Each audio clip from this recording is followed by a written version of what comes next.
Hi. So in the last session we talked about arithmetic operators with pointers. ठीक है. So हमने ये भी डिस्कस किया कि इसका सिर्फ सेंस तभी बनेगा जब हम इसको एरेज के अंदर किस तरह से यूज कर रहे होंगे. Because when I'm doing p equal to p plus 1, I want to be sure that the next integer also belongs to me. मैंने स्पेस बनाया है, मेरा इंटीजर है, इसलिए मैं उस तक जाने की कोशिश कर रहा हूँ. ठीक है. It's only going to make sense in that case. Otherwise, not going to make sense. सो ठीक है, चलो अब एरेज और पॉइंटर्स पे थोड़ा सा मैं डिस्कस करना चाहता हूँ इस सेशन के अंदर कि उनमें क्या रिलेशन है, किस तरह से वर्क करता है, कैसे नहीं वर्क करता, क्या होता है इसका मतलब. इसका मतलब क्या है. So this actually creates an array for you. ठीक है, this creates 40 bytes. What is this A? A is basically the name for these 40 bytes. तो सिंबल टेबल में ए के कोरेस्पॉन्डिंग एंट्री जो होगी वो ये स्टार्टिंग एड्रेस होगी, which is same as address of A0. ठीक है ना. A0 जो है, 0th एलिमेंट जो है, उसका जो एड्रेस है बेसिकली वही ए है. इस पे और अच्छे से भी डिस्कस करेंगे, बट फटाफट से इसको एक बार चला के देखते हैं इसका मतलब क्या है जो मैं बोल रहा हूं.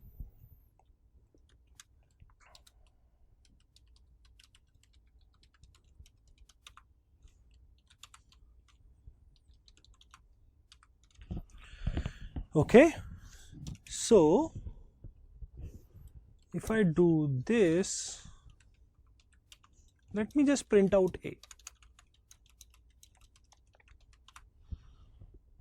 A को प्रिंट करके देखते हैं क्या आता है. ठीक है, एंड साथ के साथ इसको भी प्रिंट करके देखते हैं. Address of A0. Let's print this.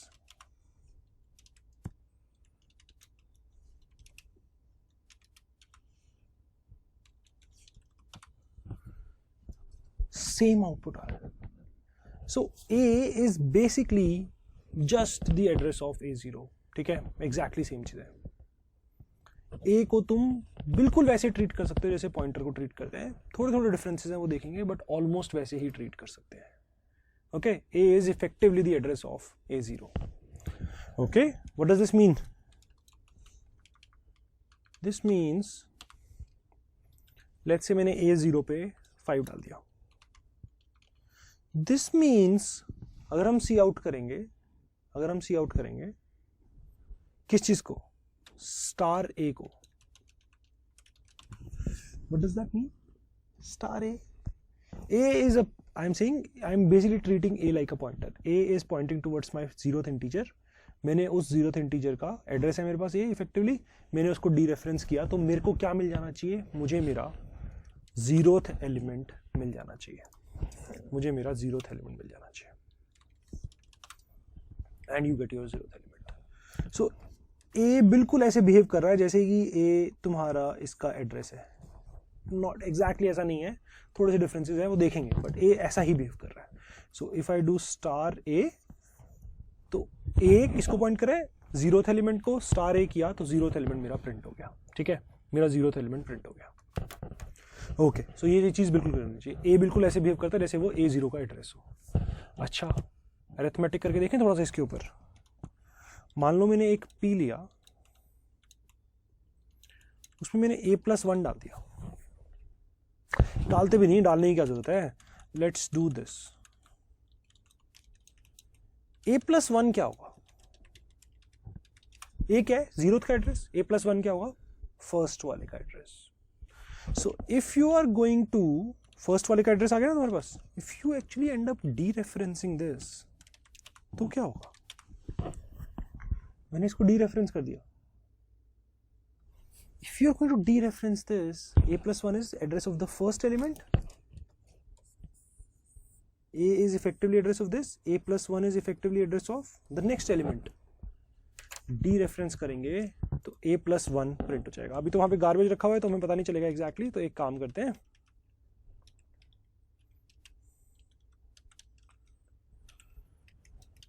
यहां पे डाल देते हैं. ठीक है, डाल देते हैं. सो हमारा 10 आ गया. सो मैंने अगर ये किया तो क्या हुआ? इसने मुझे इफेक्टिवली A1 दे दिया. This actually works for other integers as well. This effectively means AI. क्योंकि जैसे ही तुमने ये किया, ये i इंटीजर आगे चला जाएगा और उस इंटीजर को ले आएगा. This is the address of ai and this is dereferencing that address to get the actual integer. ठीक है. So star a plus i is same as this. Actually system यही कर रहा है. जब भी तुम बोलते हो ना ai, सिस्टम इफेक्टिवली तुम्हारे लिए यही कर रहा है. सो तुम्हें अगर नहीं पसंद है ये वाला सिंटैक्स, तुम डायरेक्टली ये यूज कर सकते हो, कोई इशू नहीं है, एब्सोल्युटली नो इशू. ठीक है. ये एक्चुअली इतना डम है, अगर मैं ये भी लिखूंगा ना, a मेरा एरे है, ith इंडेक्स चाहिए, ये तब भी चल जाएगा. इफेक्टिवली ये इसको भी इसमें कन्वर्ट करेगा, विच बेसिकली मीन्स a के अंदर i ऐड कर दिया, हम i इंटीजर आगे चले गए और हमने उसको डीरेफरेंस कर लिया. So if you want, you can get the ith element using this. You can get the ith element using this. You can even get the ith element by doing this. So we'll get the ith element of your array by using any of these three notations. ठीक है. So पहली बात तो a बिल्कुल pointer की तरह behave कर रहा है. मैं उसमें अरिथमेटिक लगा के आगे लेके जा सकता हूँ उसको. a को चेंज नहीं कर रहे हैं अभी, a प्लस i मैं कर पा रहा हूँ और उसके अंदर बेसिकली मैं आगे एक्सेस कर पा रहा हूँ. And a is effectively behaving like address of the first element. Okay, ठीक है. Great. अब कुछ differences देखते हैं. ठीक है, let's look at few differences. So क्या क्या differences है? पहली बात तो size of अलग अलग चलेगा. मान लो मैंने एक array बनाया, हमने पहले देखा भी है ये. अगर मैं इसका size of करूंगा तो ये हमें 40 देता है, क्योंकि सिंबल टेबल में एंट्री ऐसे ही होती है कि a एक एरे है जो कि 10 साइज का है. सो सिंबल टेबल में पूरी इंफॉर्मेशन है, सो इसलिए साइज ऑफ सही से काम कर सकता है. साइज ऑफ सही से बता देगा कि इसका साइज कितना है, इस एरे का साइज कितना है. बट अगर मेरे पास एक पॉइंटर होता तो साइज ऑफ p कितना होता, ये हमें 8 लग देता है. ठीक है, ये हमें 8 लग देता है. समझ आ गई बात. ठीक है, ये हमें 8 लग देता है. देखो ये सारे जितने भी डिफरेंसेस बताऊंगा ना, पता है क्यों आएंगे ये डिफरेंसेस? एक बेसिक सा डिफरेंस है. जब मैं ये लिखता हूं तो एक ये बन रहा है 40 बाइट का. मान लो ये 780 पे बना, तो सिंबल टेबल में a के कोरस्पॉन्डिंग 780 की एंट्री हो जाएगी. क्या नहीं हुआ? जब पॉइंटर बनाते थे तो क्या होता था? पॉइंटर के लिए 8 बाइट अलग से एलोकेट होते थे. a के लिए ऐसे कोई 8 बाइट एलोकेट नहीं हो रहा है. ठीक है, a के लिए ऐसे कोई 8 बाइट एलोकेट नहीं हो रहा है. सो हमारा जो a है that's actually this memory, but अगर तुम a को प्रिंट करोगे तो वो 780 प्रिंट कर देगा, which is basically the address of a, which is actually the address of a0 as well. Okay, so a को अगर हम प्रिंट करेंगे तो ये एड्रेस प्रिंट हो जाता है. That's basically the address of the 0th element. But हमारे पास कोई अलग से 8 बाइट नहीं है जिसके अंदर, जैसे पॉइंटर के केस में होती थी. पॉइंटर के केस में तो क्या होता था, हम अलग से एक 8 बाइट बनाते थे, उसका नाम हमने जो भी रखा था, एंड उसकी कोरस्पॉन्डिंग एक अलग से एंट्री होती थी कि भाई ये पॉइंटर कहाँ पे स्टोर्ड है. a के केस में ऐसा नहीं हो रहा है. That's actually going to lead to all the differences between array and a pointer. So that's exactly the reason size of p 8 था, क्योंकि p के लिए ये बनी थी 8 बाइट की स्पेस. a के लिए ऐसा कुछ बना ही नहीं, a के लिए तो ये 40 बाइट ही बनी है. सो इसलिए साइज ऑफ a करेंगे तो 40 आ जाएगा. So the first difference is size of. Okay, size of. Okay, second difference is the end operator.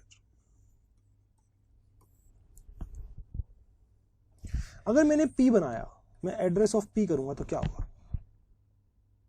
ये जो p है ये भी कहीं पे बना है, जैसे 790 पे नहीं बना, चलो मान लेते हैं 890 पे बना है, तो p के कोरस्पॉन्डिंग 890 की वो बनेगी, एंट्री बनेगी. तो अगर मैं एड्रेस ऑफ p करूंगा तो मुझे 890 आ जाएगा. एड्रेस ऑफ a पे क्या होना चाहिए? एड्रेस ऑफ a पे क्या होना चाहिए? a के केस में कोई अलग से 8 बाइट तो बने नहीं है. a की कोरस्पॉन्डिंग सिंबल टेबल में एंट्री क्या है? एड्रेस ऑफ ऑपरेटर काम कैसे करता है? सिंबल टेबल में देख लेता है बस कि कहां पे स्टोर्ड है, कहां पे स्टोर्ड है ये चीज. p का एड्रेस चाहिए तो 890 ले आए हम, a का एड्रेस चाहिए तो 780 आएगा. क्या इंटरेस्टिंग हुआ यहाँ पे? यहाँ पे कुछ बहुत ही इंटरेस्टिंग हुआ है। अगर मैं ए को सी आउट करूं तब भी 780 प्रिंट होता है, और अगर मैं एड्रेस ऑफ ए को प्रिंट करूं तब भी 780 प्रिंट होता है, क्योंकि ए के लिए अलग से कोई मेमोरी नहीं है। ए इज बेसिकली ए के कोरस्पॉन्डिंग वही एंट्री हुई है जो कि A0 का एड्रेस है, ठीक है। सो इस केस में दोनों के दोनों हमें सेम चीजें करके देंगे। एक बार फटाफट से दोबारा से एक्सप्लेन करता हूं, ठीक है। देखो, जब मैंने एक एरे बनाया तो एक 40 बाइट बने, मान लो 790 पे बने, तुम्हारे ए के कोरस्पॉन्डिंग 790 एंट्री हो गई। अब जब तुम ए को प्रिंट करते हो सी आउट, जब तुम इसको सी आउट करते हो तो ये 790 प्रिंट कर देता है। ये इस कंटेंट को प्रिंट नहीं करता, ये तुम्हारा 790 प्रिंट कर देता है। अब जब मैं ए का एड्रेस निकालूंगा तो एड्रेस ऑफ कैसे निकालते हैं? सिंबल टेबल में लिखा हुआ होता है कि वो कहां पे रखा हुआ है। सो इस केस में भी वो 790 प्रिंट करता है। अगर मान लो मैंने लिया होता int star p is equals to address of A0 का एड्रेस, तो इस केस में क्या होता? इस केस में हमारे पास अलग से 8 बाइट एलोकेट होती जिसका नाम हम p रखते। मान लो ये 8 बाइट 890 पे मिलते तो हमने ये रखा हुआ होता, ठीक है। अगर p एक अलग से पॉइंटर है जो A0 को पॉइंट कर रहा है, उस केस के अंदर अलग से 8 बाइट है।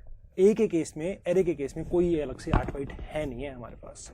सो इसलिए एड्रेस प्रिंट करोगे तो सेम प्रिंट हो जाएगा जैसे ए प्रिंट करेंगे। इन केस ऑफ पी बिल्कुल अलग प्रिंट होगा, बिकॉज पी की अलग मेमोरी है, पी वहां पे स्टोर्ड है। सो हमारे पास डिफरेंट प्रिंट हो जाएगा, ठीक है। ओके, सो फर्स्ट पॉइंट हमने क्या देखा? Size of. सेकेंड पॉइंट हमने क्या देखा? Address of return. दोनों ही केस में रीजन क्या था? अलग से 8 बाइट एलोकेट हमने नहीं करी थी, जिसको हम कुछ कर पा रहे थे, चेंज कर पा रहे थे, ठीक है। एक बड़ी इंटरेस्टिंग चीज है, मैंने मान लो ये कर दिया, इसका क्या मतलब है? इसका मतलब है 8 बाइट बने, पी के कोरस्पॉन्डिंग एंट्री होगी कि भाई पी 890 पे स्टोर्ड है, और पी के अंदर मैंने, ये मेरा ए था मान लेते हैं, इससे पहले मैंने इंट ए 10 किया था, मान लो ये 700 पे था, तो पी के अंदर 700 स्टोर हो गया। जो मेरा ये नया 8 बाइट बने, इसके अंदर ये एड्रेस स्टोर हो गया, हमने ये एड्रेस स्टोर कर लिया। थोड़ी देर में if I want I can do this. What does this mean? A3 का एड्रेस यहां पे स्टोर हो जाएगा, इफेक्टिवली 712 स्टोर हो जाएगा, है ना। 712 यहां पे स्टोर हो जाएगा। सो तुम्हारे पास ये 8 बाइट है जिसको तुम चेंज कर पा रहे हो, तुम्हारे पास ये 8 बाइट है जिसको तुम चेंज कर पा रहे हो। If I try to do a is equals to a+3, इसका क्या मतलब है? कोई अलग से 8 बाइट तो है नहीं, कोई अलग तो मेरे पास 8 बाइट है नहीं। ए के कोरस्पॉन्डिंग तो बस एक ही जगह थी, सिंबल टेबल जहां पे एंट्री हुई थी। सिंबल टेबल में तुम जाके कुछ भी चेंज नहीं कर सकते हो, एक बार जो डल गया वो डल गया। You can not change anything in symbol table. A के लिए अलग से कोई 8 बाइट तो है नहीं, अलग से कोई स्पेस तो है नहीं जहां पे जाके हम चेंज करेंगे। अगर हमें ए की वैल्यू चेंज करनी है तो हमें सिंबल टेबल में जाके चेंज करना पड़ेगा। सिंबल टेबल में एक बार जो वैल्यू डल गई वो डल गई, वो चेंज नहीं होती। फॉर एग्जाम्पल मैं ये नहीं बोल सकता यार अच्छा आई दे दिया तुमने 730 पे दिया है, नहीं 730 तो मुझे पसंद नहीं है, 740 पे दे दो। ऐसे नहीं होता भाई, तुम्हें 4 बाइट चाहिए, तुम्हें 4 बाइट मिल गए, अब तुम्हें कहाँ चाहिए कहाँ नहीं चाहिए ये थोड़ी चलेगा।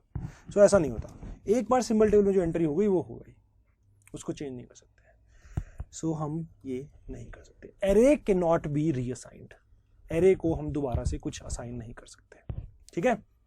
पॉइंटर कर सकते हैं। मैं इसको ना रिपीट करता रहूंगा जब तक तुम लोगों को एग्जैक्टली एक बात समझ नहीं आएगी। मैं कैसे रिपीट करूंगा? तुम लोग बार बार ये वीडियो देखते रहना जब तक तुम लोगों को एग्जैक्टली बात समझ नहीं आएगी। क्या सारे डिफरेंसेस एक ही वजह से हैं। ए के केस में सिर्फ सिंबल टेबल में एंट्री हो रही है, जब हम ये लिख रहे हैं तो क्या हो रहा है? इस केस में क्या हो रहा है? इस केस में एक अलग से 8 बाइट बन रही है और उसके अंदर तुमने एड्रेस स्टोर कर लिया है। ए के केस में कोई अलग से 8 बाइट स्टोर नहीं हो रही है, अलग से 8 बाइट नहीं बन रही है। That is the reason array और पॉइंटर के बीच के सारे डिफरेंसेस आते हैं। सो हम एरे को रीअसाइन नहीं कर सकते. So you can not do this. A can not be assign to any pointer. P can be assigned A. This is fine. A को हम रीअसाइन नहीं कर सकते. चलो फटाफट से इसका रन करके देखते हैं. सो सब कुछ सही था, राइट? सब कुछ सही था यहाँ तक. अब मैं अगर मान लो एक इंट स्टार p ले लेता हूँ which is address of a0. Now a is also effectively address of a0, p is address of a0. सो अगर मैं a प्रिंट करता हूँ चाहे मैं p प्रिंट करूँ, दोनों के दोनों एड्रेस ऑफ a0 प्रिंट करेंगे मेरे लिए. ठीक है, रन करते हैं. सो दोनों की दोनों वैल्यूज सेम आ गई. ये तो इंटरेस्टिंग था ही नहीं, ये तो पता ही है हमें यही होगा. The interesting point is this is going to be where the pointer is stored, not a0 is stored. But अगर हम एड्रेस ऑफ a प्रिंट करेंगे तो a के लिए अलग से कोई एंट्री तो है नहीं, a के लिए अलग से कहीं पे हमने स्टोर तो किया नहीं है उसको. सो इसलिए a0 का जो एड्रेस था, a का भी वही एड्रेस आया, जो तुम्हारा पॉइंटर है वो कहीं और स्टोर्ड है. ठीक है, a और a0 का एड्रेस सेम आया, जो तुम्हारा पॉइंटर है वो कहीं और स्टोर्ड है. ठीक है, एक चीज हमने डिस्कस करी थी, size of p and size of a. p के केस में वो उसको पॉइंटर है 8 बाइट दे देगा हमें, a के केस में वो उसको एरे का साइज लाके दे देगा विच इज 40. ओके, दूसरा डिफरेंस ये था. The third difference was I am saying p is equal to p+1 is absolutely okay. p कहीं पॉइंट कर रहा है, मैं बोल रहा हूं अगले पे पॉइंट कर. एरे के कोरस्पॉन्डिंग तुम चेंज नहीं कर सकते हो. It's saying array type is not assignable. तुम ये कर लो, कोई इशू नहीं है. a+1 किसी और चीज में स्टोर कर लो, कोई इशू नहीं है. a को रीअसाइन नहीं कर सकते. That's not going to work because a के कोरस्पॉन्डिंग कोई अलग मेमोरी है ही नहीं. जब अलग मेमोरी ही नहीं है तो स्टोर कैसे करोगे? ठीक है, so that's basically the difference between. And इसकी छोटी सी एक्सटेंशन है, ओ यार जब a is equal to a+1 नहीं कर सकते तो a++ भी नहीं कर सकते, ये भी अलाउड नहीं है. ठीक है, सो ये भी अलाउड नहीं है हमें. ठीक है, so that's basically the difference between arrays and pointers. उसके अलावा बाकी सब कुछ ऑलमोस्ट सेम तरीके से वर्क करता है. अगर तुम्हें ये एग्जैक्टली नहीं बताओगे ना तो ज़्यादा इशू नहीं होएगा. बट कभी कभी जब अटक जाओगे ना, because you don't understand the depth of it, you will get stuck at some places where you will not be able to figure out why exactly is it not working. But सब चीज़ों का एक ही reason है, the basic way in which arrays and pointers are stored. थोड़ा सा difference उसकी वजह से है, बाकी ऑलमोस्ट सिमिलर तरीके से बिहेव करते हैं दोनों. Okay, great, thank you.